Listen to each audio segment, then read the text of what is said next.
문제에서 나왔던 문법 문제, 수능에서 나왔던 문법 문제를 한번 올려볼게요. 문법 문제를 2011년도 수능부터 해갖고 2020년 수능까지 나왔던 문법 문제 보면서 어떤 경향이 있나 한번 파악을 한번 해보겠습니다. 자, 오늘 올릴 거는 2011년 수능 20번 문제입니다. 2011년 수능 20번 문제. 자, 근데 문법 문제를 해결하는 데 있어서 많은 사람들이 독해, 그러니까 해석을 해갖고 한다 그러는데, 선생님은 그 방법은 올바른 방법이라고 생각하지 않습니다. 해석이 아니라 정확한 문법의 개념을 따라서 그 문제를 풀어야 될 겁니다. 자, 그래서 선생님이 어떻게 한번 어떻게 문제를 풀어나가나 한번 볼게요. 자, 그 전에 이제 보면, 자, 사실은 이제 문법 문제인데도 불구하고 단어들 이렇게 보면 상당히 까다롭죠. 그렇게 간단한 문제가 아닙니다. 그러면은, 뭐, 단어 모르면 해석으로 문제를 푼다라고 하면 단어 모르면 문제 못 푼다라는 얘기잖아요. 그러니까 먼저 포기를 하는데 그렇지 않다라는 거예요. 충분히 문법 문제를 단어를 모른다, 그 안에 있는 단어들을 모른다 하더라도 충분히 풀 수 있습니다. 자, 근데 그 전에 먼저 파악할 게, 문법 문제, 수능 문법 문제가 2014년을 기준으로 조금 달라집니다. 2014년을 기준으로.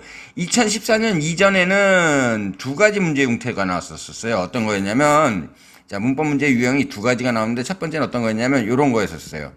A하고 B 둘 중에 하나를 골라라 하는 그런 문법 문제 유형이 있었고, 두 번째는 자, 1번 밑줄 그어놓고 어법상 틀린 걸 골라라, 2번 밑줄 그어놓고 이렇게 딱딱딱 나오는 이런 형태가 있었다라는 거예요. 그러면 주로 나왔던 문제는 어떤 문제였냐면, 이 A, B를 골라라 라는 문제는 주로 뭐를 고르라는 거냐면, 얘가 현재 분사냐 과거 분사냐 하는 거 고르라는 문제가 많았었고요. 자, 그 다음에 관계대명사 대시냐 혹은 위치냐 하는 것과, 그 다음에 관계대명사 what이냐 하는 것과 요거 골라라 하는 그런 문제들도 꽤 있었었고요. 자, 그 다음에 투부정사가 들어갈 거냐 아니면 뭐 동명사가 들어갈 거냐 요런 문제도 있었었고요. 뭐 기타 뭐 대명사 문제도 있었고 뭐 여러 가지들 점점점점 있었는데, 자, 요 문제는 좀 뭐였냐면 좀 디테일했었다라는 얘기, 좀 상세한 문법 문제까지도 원했었다라는 얘기죠. 좀 상세한 문법 문제까지도.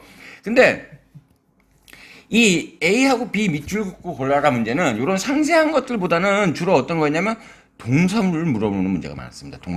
동사라는 건 뭐냐면, 자, 그 문장에 주어가 있는데 이 주어와 상응하는 동사가 맞느냐 틀리냐 이제 이걸 고르라는 문제거든요. 뭐 그 가장 비관한 예가 여기에 동사에, 그러니까 주어가 단수일 때 동사 단수가 맞느냐, 주어가 복수일 때 동사 복수가 맞냐 하는 단복수 고르는 문제도 있었었고요. 그죠?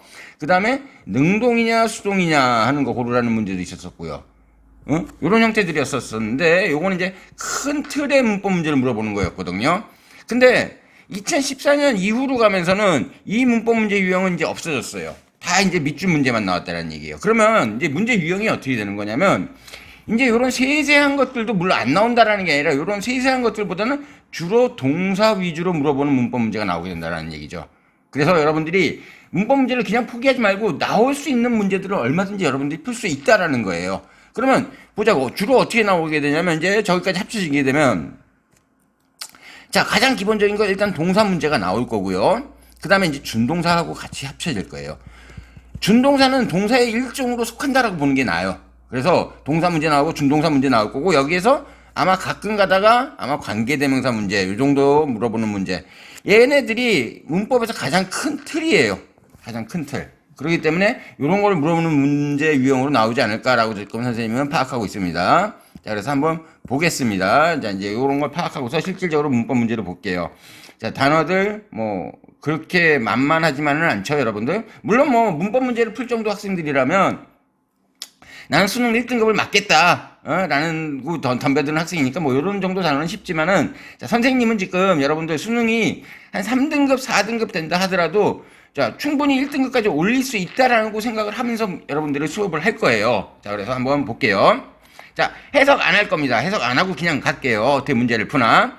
자, 1번 보니까, 자, 미닝하고 나왔어요. 미닝 하면 얘는 뭐예요? 지금 얘 현재 분사라는 거죠. 그죠? 현재 분사면은 여러분들이 가장 먼저 파악하기 쉽게 파악할 게 있습니다. 얘가 현분이 맞냐 틀리냐를 봐야 되겠죠. 지금 무슨 얘기냐면, 여기 혹시 동사가 나올 자리 아닌가라는 거 먼저 파악하고요. 두 번째, 혹시 얘가 과거 분사가 나올 자리 아닌가? 요거 파악하면 되는 겁니다. 요 두 개 파악하면 되는 겁니다. 그래서 첫 번째 거 동사 파악하는 거 한번 볼게요. 동사. 혹시 동사가 아닌가? 자, 근데 동사를 보려면 여러분들 문장 전체에서 뭐를 봐줘야 돼요? 여기서부터 여기까지 보면 되겠네요. 문장 전체에서 뭐를 봐줘야 돼요? 접속사 봐줘야 돼요. 지금 무슨 얘기냐면 접속사가 하나가 있다라고 한다면 얘는 동사는 두 개 있다라는 얘기죠. 접속사가 두 개 있다라는 얘기는 얘는 동사는 세 개 있다라는 얘기예요. 그래서 접속사 수하고 동사 수를 맞춰줘 버리면 동사는 끝나는 거예요. 자, 한번 볼게요. 자, 우선 여기 뭐가 있냐면 첫 번째 접속사 if, 여기 접속사 하나 있네요. if 접속사 하나 있고요. 그 다음에 여기 that 접속사 하나 있네요.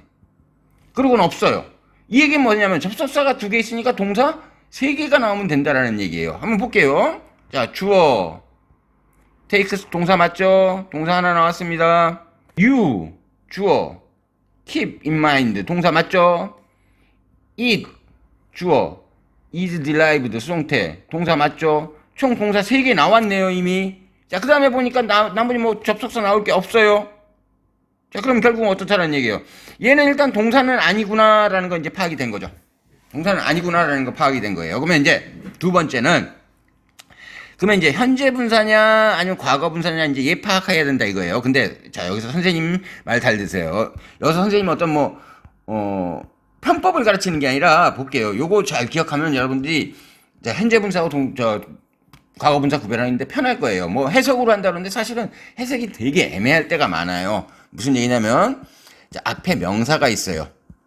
명사가 있는데 현재 분사냐 아니면 과거 분사냐 얘를 구별하고 싶어요. 그러면 자, 이 현재 분사하고 과거 분사는 앞에 명사를 갖다 수식하고 있을 가능성이 높습니다. 앞에 명사를 수식하고 있을 가능성이 높아요. 과거 분사도 앞에 명사를 수식하고 있을 가능성이 높고요. 그러면 얘는 자, 이 명사와 이 현재 분사와의 관계는 능동의 관계예요. 그리고 이 명사와 이 과거 분사의 관계는 수동의 관계예요. 이 얘기는 무슨 말이냐면 명사하고 현재 분사가 되게 되면 그 다음에 여기 다시 명사가 나올 가능성이 높습니다. 상당히 높습니다. 왜 그러냐면 이 현재 분사로 쓰인 동사는 일반적으로 타동사, 그러니까 완전 타동사일 경우가 상당히 높거든요. 동사는. 즉 완전 타동사라는 얘기는 이렇게 쓰이는 거예요. 주어, 동사, 목적어로 쓰인단 말이에요. 지금 여기서 이 명사가 지금 얘 명사가 문장에서 주어 역할을 하는 거고 나중에 이제 이거는 선생님이 관계되면서 한번 다시 설명할 거예요.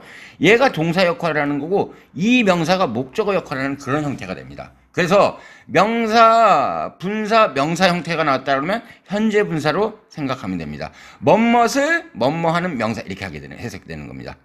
그리고 자, 과거 분사가 되려면 자, 명사가 앞에 나와 있는데 과거 분사가 되려면 뒤에는 명사가 나오지 않습니다. 무조건 100% 안 나온다는 건 아니에요. 그러니까 오형식 같은 경우에 나오는 경우가 있는데 제가 아까 선생님이 얘기했지만 일반적으로 가장 많은 게 3형식 동사예요.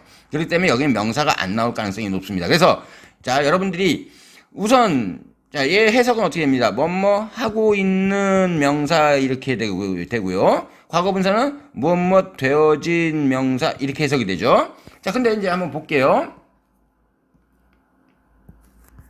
자, 여기 볼게요. 지금 보니까 the word라는 명사, 동격의 명사 나왔고요. 그 다음에 현분 나왔고요. 그 다음에 hurt라는 명사 나왔죠. 그죠? 자, 이렇게 된다는 얘기예요. 그러면 얘가 주어 역할하고 quote는 의미한다.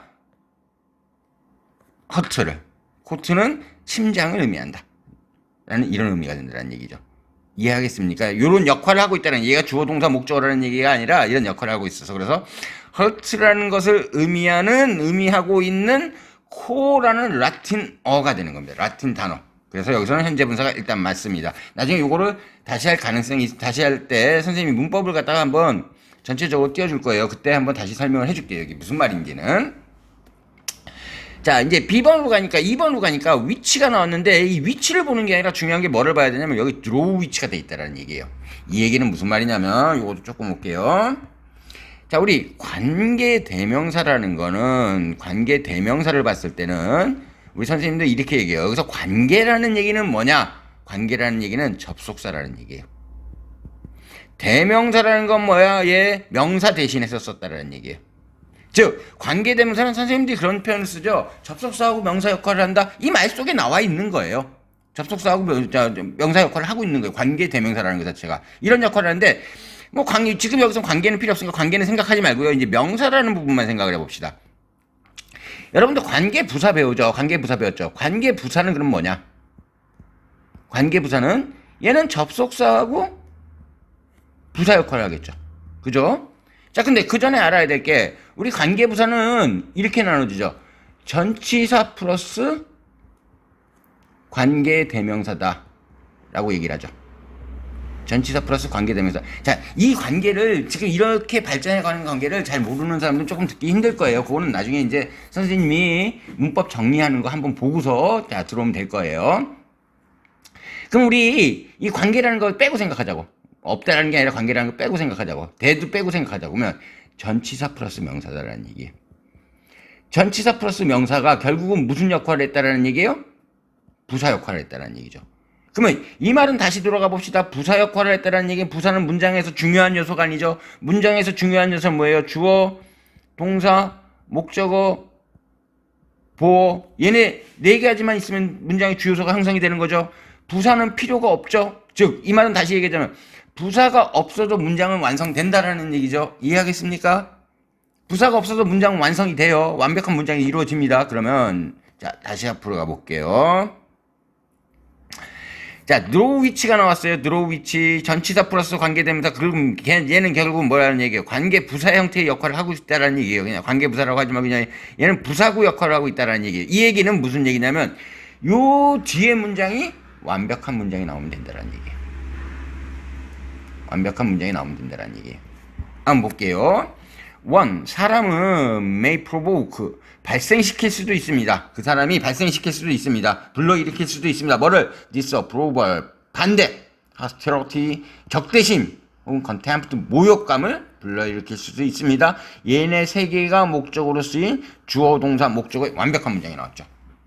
이해하겠습니까? 그러니까 여기서 draw which라는 거 요거 위치 맞고 자 그다음에 draw that은 안 되죠. 왜 안 됩니까? 전치사 플러스 관계대명사 that은 안 되니까 대신이 되는 거고 자 위치가 된 거고 그러니까 맞습니다.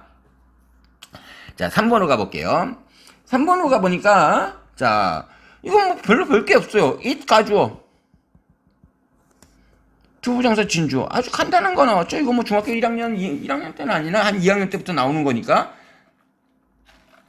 뭐 간단한 거 나왔으니까 넘어갑시다. 4번으로 갈게요. 자, 답이 이제 4번인데 한번 보자고요. 아까 선생님이 얘기했던 거 한번. 자, 지금 여기도 뭐가 나왔어요? 현재 분사가 나왔죠. 자, 현재 분사가 나왔을 때 여러분들 뭘 먼저 하라고 그랬어요? 가장 먼저 해야 될 거. 현재 분사가 나왔을 때 가장 먼저 해야 될 거 뭐라고 그랬어요? 첫 번째, 혹시 동사 여부를 한번 판단해야 된다고 그랬죠. 혹시 동사가 아닐까라고 판단해야 된다고 그랬죠. 그죠? 자, 그럼 볼게요. 자, 문장 전체에서 한번 볼게요.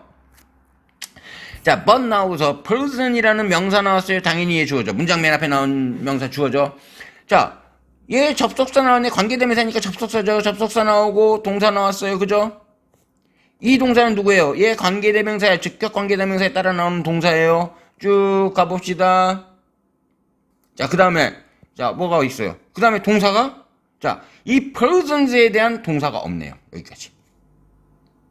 동사가 없네요. 이해하겠습니까? 그러니까 여기는 achieving이 아니라 뭐가 나와야 된다는 얘기예요?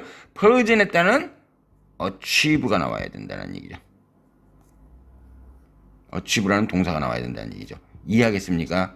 자, 그래서 4번이 정답이 되는 거고요. 자, 그 다음에 자, 이제 5번 같은 경우에는 이건 뭐 어쩔 수가 없어요. 해석해야 돼요. 여기서 there가 혹시 it가 아닌가 아니면 한번 볼게요. 해석해야 되겠죠. 자, on the other hand 자 반면에 자 on the other hand 반면에 역접이라고 그러죠. half-hearted individuals are seldom distinguished for courage even when it involves their own welfare. 자, 대어가 누구를 받느냐 하면 되겠죠. 그죠? 뭐 그냥 나오네요. 자, half-hearted individuals. 얘가 주어예요. 자, 얘가 주어. 자, 뭐야. 그러니까 완전히 온 마음을 다 쓰지 않고 반만 쓰는 사람들. 그러니까 그렇게 완벽히 어디에 몰두하지 않는 그런 사람들은 seldom, 셀럼처럼 뭐뭐하지 않습니다. distinguished. 눈에 띄지 않습니다. 눈에 띄어지지 않습니다. 뭐에 대해서? 용기에 대해서. 그러니까 완전히 온 마음을 신경 쓰지 않는 사람은 그렇게 용기가 많이 눈에 띄지 않는다는 얘기죠. When it involves, 그것이 관련되었을 때, 어디래? 그들이 누구예요? 자, half-hearted individuals를 받고 있죠. 그들의 welfare, 복지와 관련되어 있을 때조차도 용기가 보이지 않습니다. 그러니까 대어가 맞다라는 얘기죠. 자, 이렇게 해서 선생님이 2011년 수능 어법 문제를 풀어봤습니다. 그래서 계속 문제를 지금, 물론 이제 요 어법을 이렇게 푸는 방법도 있고 또 뭐 해석을 하는 것도 하긴 할 텐데 굳이 뭐 어법을 해석할 필요까지는 없으니까 이렇게 문제를 올려놓겠습니다. 그래서 자, 도움이 되는 사람들은 계속 봐주시기 바랍니다. 자, 그 다음 문제 또 올려놓을게요.